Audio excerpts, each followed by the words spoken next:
Wakulla County is known for its beautiful springs and wildlife. I'm Kenzie Krieger here in Panacea, where groups are putting forth an effort to protect this land and water for generations to come. I've grown up watching a lot of things change. We had the Wakulla River change color from this crystal clear to green. Now some days it's brown. We had the BP oil spill.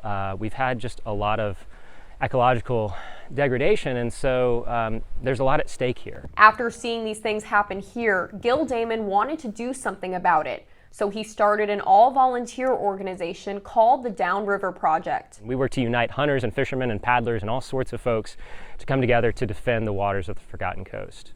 Several industries are dependent on natural resources like our water, and that's why they fight to protect it. Other groups like Conservation Florida, a nonprofit land conservancy, does this by protecting the land. Tracy Dean, president and CEO of Conservation Florida, says the more people know about conservation and support it, the more land and water will be protected. The wild places in our state are recharging our fresh water and our drinking water, are serving as habitat for our wild native species.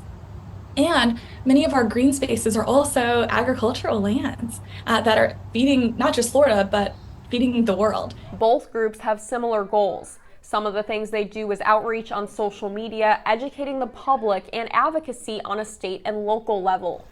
Damon believes what happens in other areas could impact Wakulla County, like one project they're working on.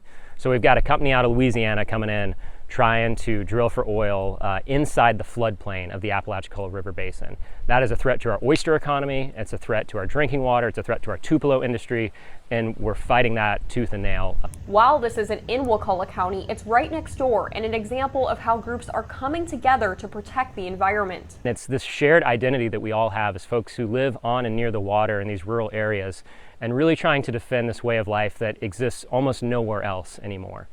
If you're interested in learning more about the work that these groups do, I'll provide more information in my web story at WTXL.tv.